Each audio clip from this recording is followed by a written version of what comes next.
All right. Okay. So, to the people that are here, welcome to the January retreat. And I'm going to give you some instructions first for those who are beginners of this practice on how to do the practice.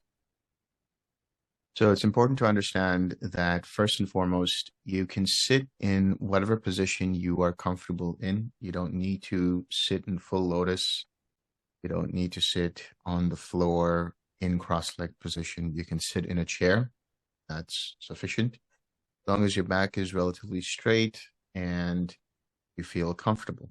Remember, you will be throughout this retreat sitting for longer and longer periods of time. So make sure that you find the position that you feel most comfortable. Now, the practice is quite straightforward. This is a feeling-based practice, meaning it's something that you are experiencing as somatic sensations, as well as related to the mind in terms of how you feel loving kindness. So this is a Brahma Vihara practice. The 4 Brahma Viharas are loving kindness, compassion, joy, and equanimity. We will begin, for those who are starting out, with loving kindness. So how do you meditate with this practice? You sit down, close your eyes, and you put a small smile on your face, smile in your heart, and smile. And the reason we're doing the smile is because it keeps the mind uplifted. And it's a good way of anchoring your mindfulness in the present moment. And I'll explain what that means shortly. So you're closing your eyes, you sit straight, put a little smile on your face, and you can bring up an image that makes you happy, or a memory that makes you happy. Or you can use things like gratitude, things that you are grateful for, people that you're grateful for, the relationships you have, the experiences that you have, and so on, that make you feel uplifted. And this feeling of being uplifted is a warm sensation in the center of your chest, in your heart area. And this psychosomatic sensation, that is this warm, fuzzy, glowing feeling associated with the wholesome image. That image can be holding a little baby in your arms. It could be looking into a puppy's eyes. It could be anything that makes you feel uplifted, or the memory of something that is uplifting in your life. And once you start to feel that experience of that warm, glow, fuzzy feeling in your heart center, you can drop the image, drop whatever it is, and let the mind rest in that feeling. You can use statements in your mind, mentally saying a couple of times, don't have to make it into a mantra. May I be happy. May I be well. May I be free of suffering. May I be filled with loving kindness. And you feel into that loving kindness. This warm, glowing feeling is associated with loving kindness, with metta. You're going to be sitting for a minimum of 30 minutes per sitting session. So the first 10 minutes will be with loving kindness towards yourself. The remainder of the sit, if you're sitting more than 30 minutes, that's even better.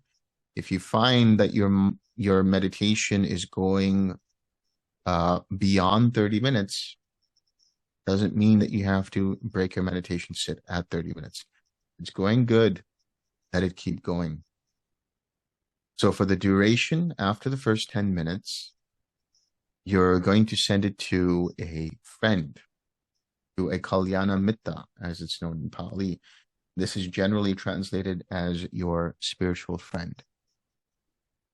Spiritual friend is somebody who is of the same sex, who is alive, and who is not a family member. The reason why we say these three things specifically is because when we say somebody of the same sex, we're basically saying somebody who you do not have any kind of sexual attraction to. The reason why it's somebody alive is because if you start thinking of somebody who has passed on, it may bring up experiences of grief, nostalgia. And if you bring up a family member at this point in time, you might feel conflicted, because not all family members necessarily are always the greatest with us. And so we have both the good, bad, good, bad, and the ugly memories of them. And so something can trigger that. We'll be dealing with family members at a later stage. But a spiritual friend. A spiritual friend can be somebody who you admire, somebody who you think about immediately, and they light up your heart. They light up your mind. It could be somebody you admire in the public life as well. Or, the men out there, it could be me. I need all the loving kindness I can get. So use me as a spiritual friend. That would be great.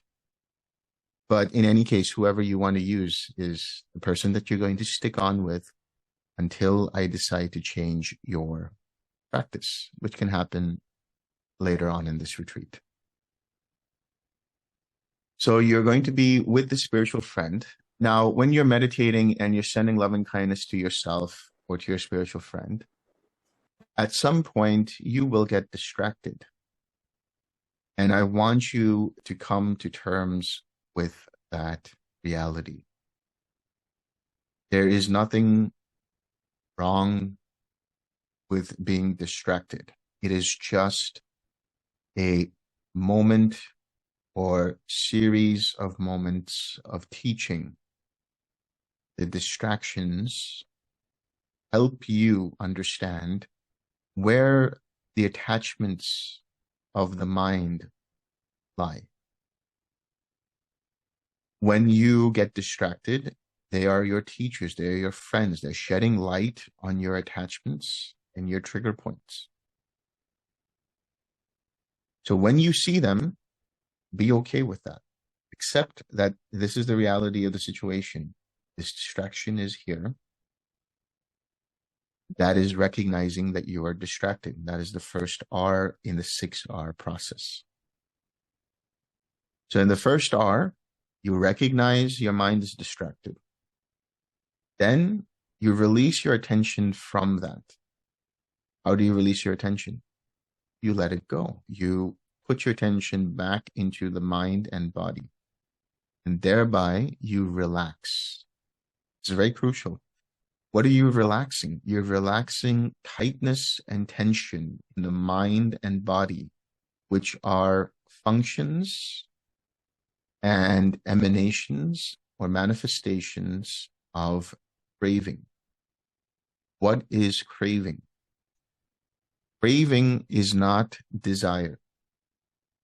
Desire can be neutral. Desire can be wholesome. Desire can be unwholesome. An unwholesome desire is fraught with all kinds of obsessive thoughts, mental proliferation, the desire to hold on to something when you should be letting go of it, the desire to push something away because you don't like it, when your mind can just be there in a very equanimous state.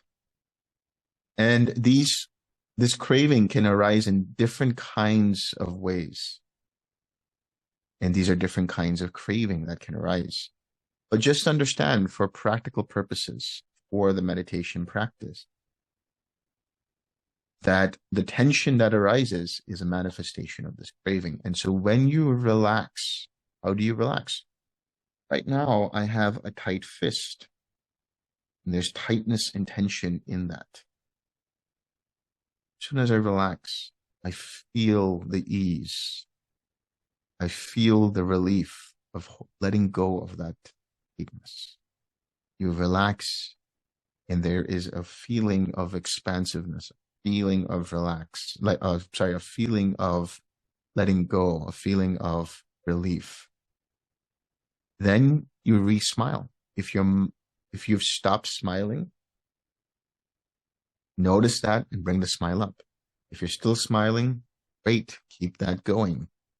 Return back to the object, whether it's sending loving kindness to your spiritual friend or sending loving kindness to yourself. And then you repeat whenever necessary.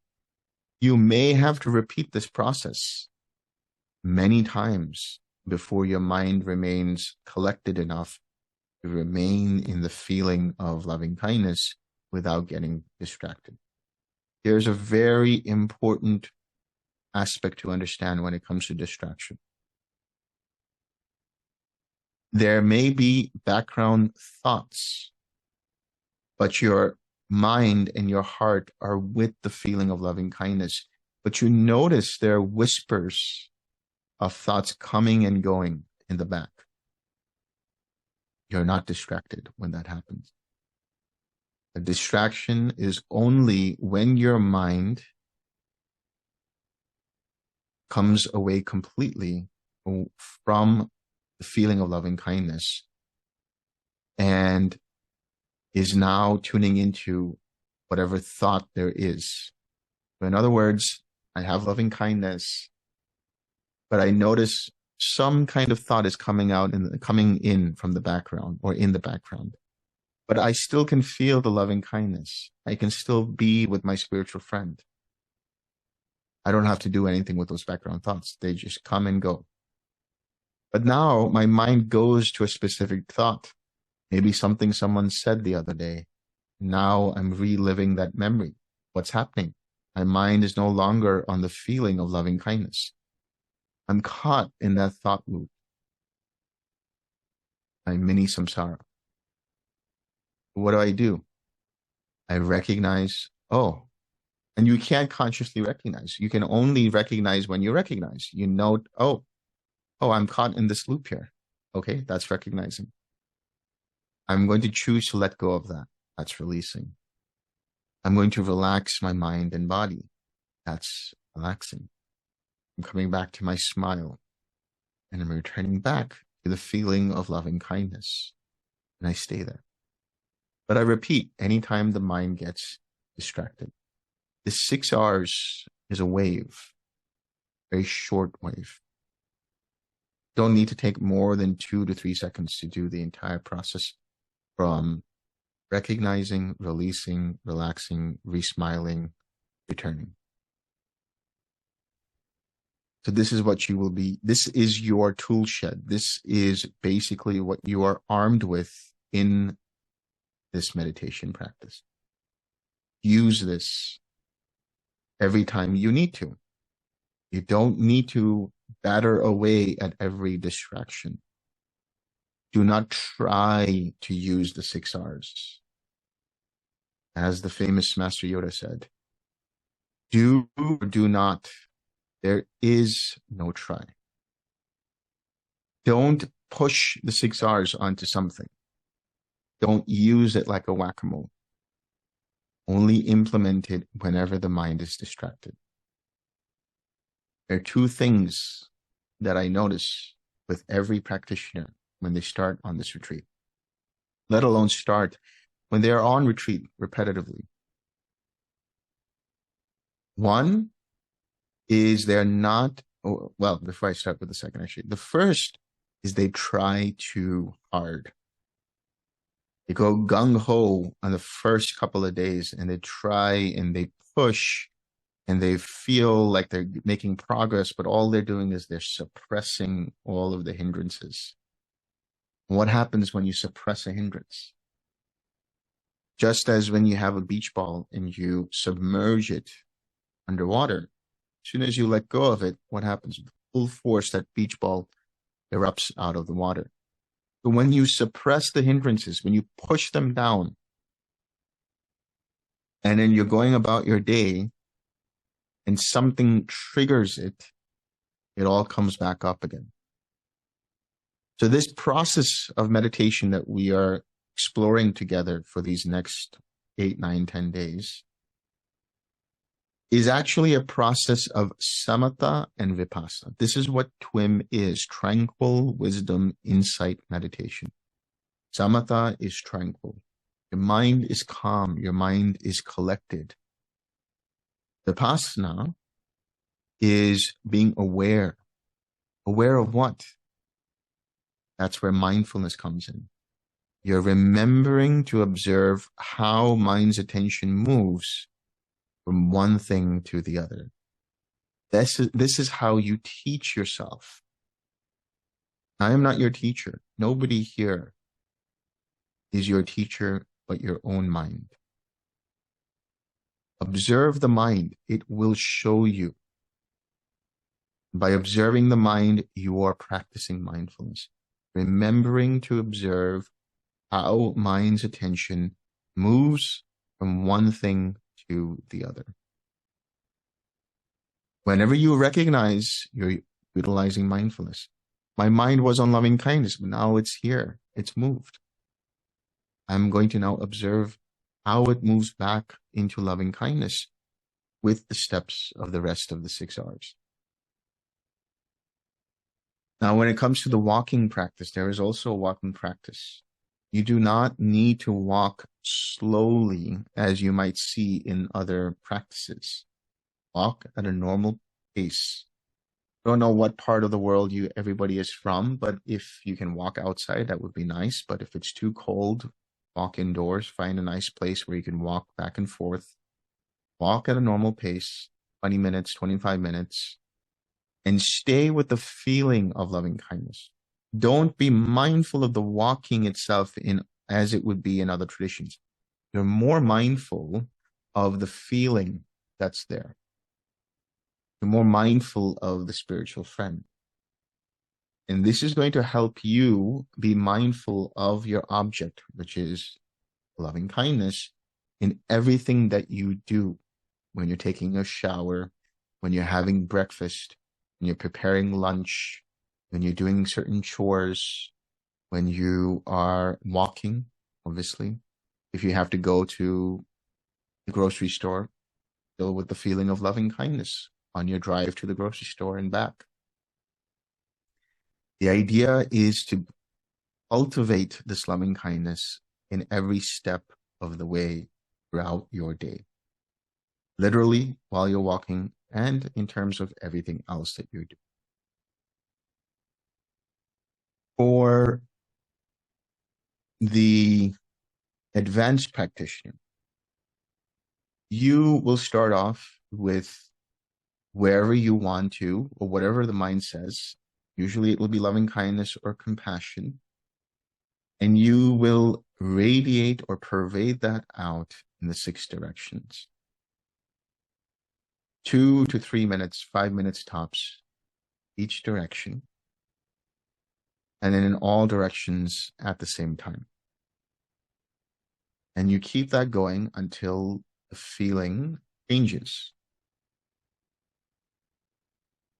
And if you're going to be doing the walking practice, you're going to use the feeling of loving kindness or whatever Brahmavihara comes up, and you're going to send that out in all directions. You're going to be in a field, an energetic bubble of loving kindness, whatever the Brahmavihara is. You're going to walk in that all the time. This is for the advanced practitioners. Now, for some practical stuff.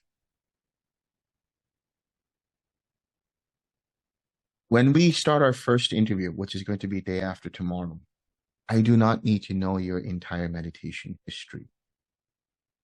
I only need to know 5 basic things. Please keep this in mind, because it will save all of us time. What was your object of meditation? How long did you sit for?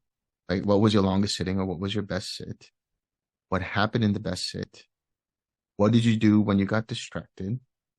And is there anything special that happened?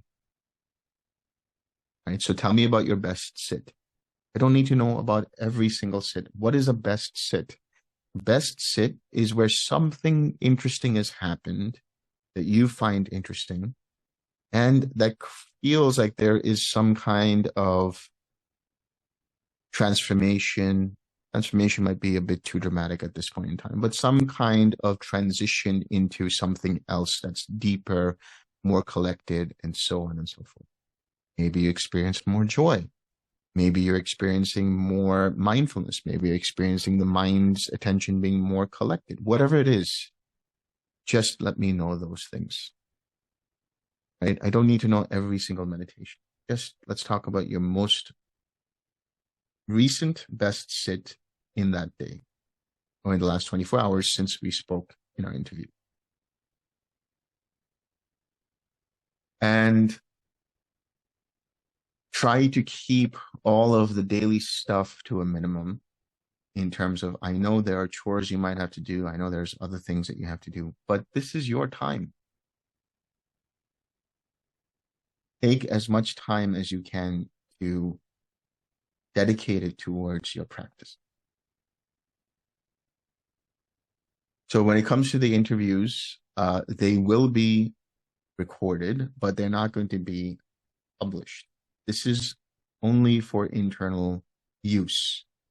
It can be helpful for other teachers to understand how the interview process goes. And there will be some other things that it can be used for. Like, for example, there's some research going on of how to create a meditation AI. Your names will not be there. Your faces will not be there. None of the personal information. Just the understanding of how the practice is going and how a teacher or a guide is able to give instruction. That's how it's helpful. In some of the interviews, one person might be there along with me, but they're not going to be chiming in. They're just going to be there because they want to observe. So just completely ignore that. I think when it comes to interviews, that's really the main thing. Like, I want you guys to use your time wisely on this. So you're free to talk about what you want, but then what's the point of doing that? Like, that's why I'm saying stick to those 5 basic questions, 5 basic things I want to know from you, and it will help you in your practice. I think that's pretty much it from my side. David, I don't know if you have anything you want to share. Yeah. Hello, everybody. Let me share my screen and just kind of go over the schedule real quick, or at least the web page. Now, it looks like we're missing 2 people, and I think it's Kush. Is there Kush here? Partner? No Kush. What about now? I see somebody in Thai doesn't have a camera on. I don't know who you are. Are you new? It says New Tanita, and it's in Cambodian.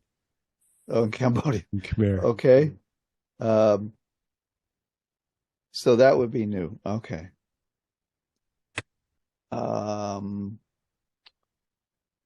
right. So then all I can see is we're missing Kush. Okay. All right. Let's see. So let's share this.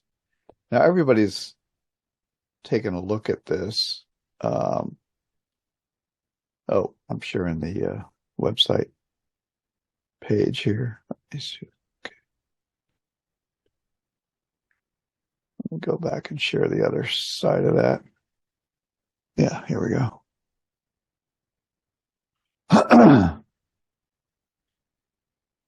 All right, so here's the page that's most appropriate for right now, which is of course, the meeting, which is happening, and then the link. You're going to be using this link for your interviews, for everything. That's the same link. And as Delson has gone through the questions that we'll probably ask, and there will be 2 sessions, so I don't know where Kush is. Australia. So that one's probably going to be deleted or changed or something. So interviews will start in a couple days from now. So today's Friday, at least here in the US. And then Saturday, you'll be free to meditate on your own. And then Sunday will be interviews.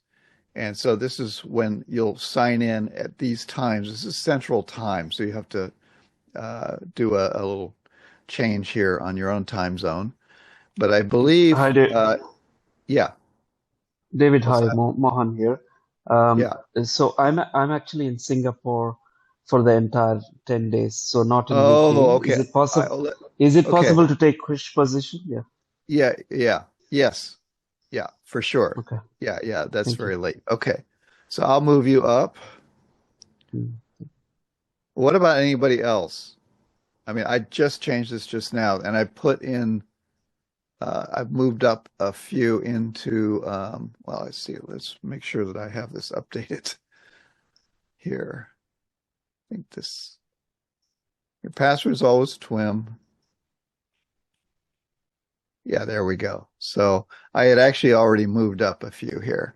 So Pascal and Mohan, but Mohan, I'll put you at the top.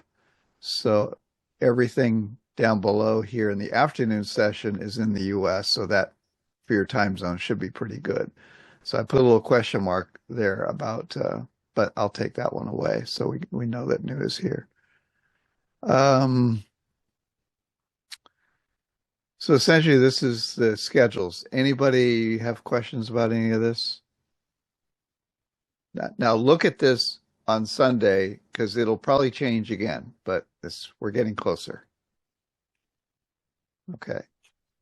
Now, Delson, when we did the first retreat, Delson did a guided meditation for people who have not done the practice very much or haven't done it before. And I strongly suggest you watch this or just meditate to it. It's a very good guided meditation. And at some point, Delson will assign you a couple of things. Don't look at this stuff yet. Breaking down the barriers, 6 directions, these things will be assigned if you haven't done them yet. But don't do them until Delson tells you to do them. Okay. Now, there is online retreat support page, the page that is on our website. It has got lots of documents here, guide to TWIM instructions, brief loving kindness instructions, the morning routine. So you want to be taking the precepts every morning. And most of you hopefully can do 8 precepts where you only eat the 2 meals, and then follow a real kind of an intensive meditation schedule. Some of you may not be able to do that, and here's 5 precepts. So you can download this. You can also watch Bhante Kusala give these instructions. This is a YouTube video, and you can just read along, print out your form here, and then read along as he gives you the precepts. There's some charts. If you feel like you may be stressing out and trying too hard, these are helpful links here. Some of you may be put on forgiveness, in which case there's a lot of materials here about forgiveness. That's about it. Okay.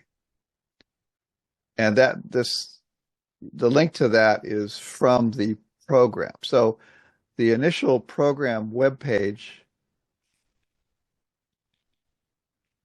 which you're all familiar with, you go down to the bottom, you have the program schedule. This is today. Delson's done his orientation. And then we have Bhante's orientation, which I suggest you watch. And then here's the link to the support page.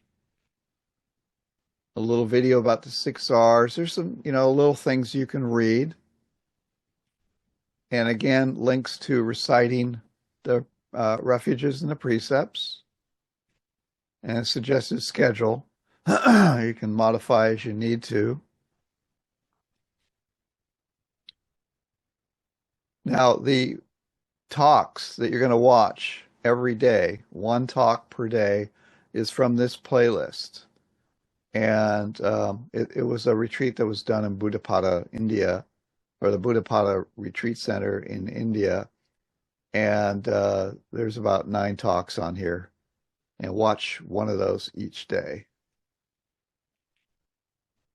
If you have questions, just send emails.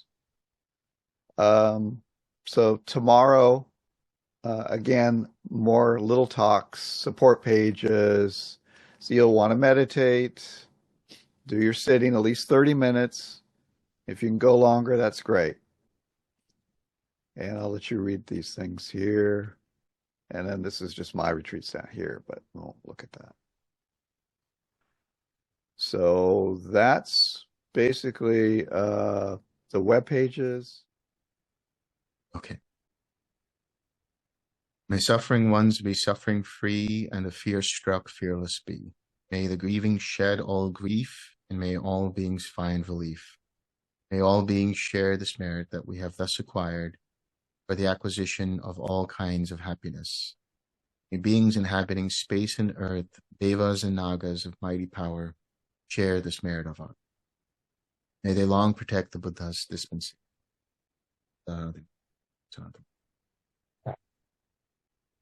All right, everyone, enjoy your retreat, and I will see you all day after tomorrow in your first interview.